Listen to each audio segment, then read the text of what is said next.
I hope the President, through Secretary Ruiz,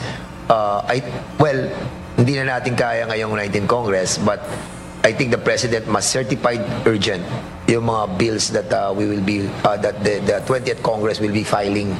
Kasi kailangan na dito na intervention talaga ng Presidente na mapabilis yung batas na yon. And I think mga 1 year din yan bago natin maaprubahan sa 20th Congress. Aminado ang mga kongresistang kabilang sa House Triple Committee o TRICOM na hindi na makapagpapasa pa ng panukalang batas para labanan ang pagkalat ng fake news, disinformation at misinformation online dahil ilang araw na lang ay matatapos na ang 19th Congress. Binubuo ang TRICOM ng House Committees on Public Order and Safety, Information and Communications Technology at Public Information. Gihit ng mga mambabatas, kabilang pa rin ito sa mga isusulong sa pagbubukas ng 20th Congress. Kaya pakiusap ng House TRICOM Overall Chairperson, Santa Rosa City Representative Dan Fernandez sa administrasyon ni Pangulong Ferdinand Marcos Jr. ma-certify ang mga panukalang ito as urgent. Sa uli namang pagdinig ng House TRICOM, muling iginiit na self-regulation ang kailangan sa social media platforms para mapigilan ang pagkalat ng fake news at disinformation. Reklamo ng isang mataas na opisyal ng pamahalaan, may pagkakataon na kahit ito na mismo ang nagreklamo kaugnay ng isang fake news, hindi agad ito natugunan ng social media firms. PCO na ako, Presidential Communications Office. Sinasabi ko ng National Security Concern, I was getting a certification, I had my certification from the CICC ng DICT, and yet ayaw pa rin magtanggal. Dadaan pa raw ako ng fact checker na third party fact checker. So eventually po, ilang beses namin silang kinakausap.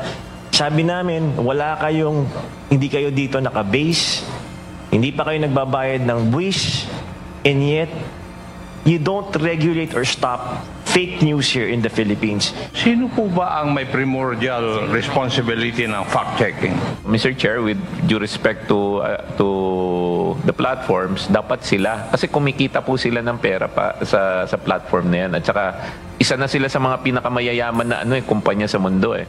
Handa namang makipagtulungan ang tech giant na Google sa pamahalaan kaugnay ng issue. We agree that everyone who uses these platforms have the appropriate responsibility, including the platforms as well.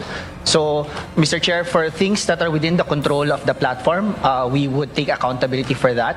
For things that are within the control of other entities, such as, for example, the users, then the appropriate responsibility and accountability mechanisms as provided by law would be applicable. Sa kasalukuyan, mayroon ng Artificial Intelligence o AI-powered system ang DICT para matukoy ang fake news at online scams. Samantala, nabuksan din sa TRICOM hearing ang issue na dapat magkaroon ng sariling fact-checker ang pamahalaan. Ayon sa PCO at DICT, kabilang na nila ito sa mga plano nila kontra fake news at disinformation. Wala po ba tayong plano na ang gobyerno natin magtayo ng fact-checker din? We're coming up with a memorandum of agreement. Kaso sa amin dalawa nga ng DICT, kung sino pwedeng maging legitimate fact-checker dito sa Pilipinas. Kasi ang nangyayari po, ang rinirecognize lang ng Meta is yung may mga regulators, Department of Finance, Department DTI dahil nga may issues sa mga consumer protection.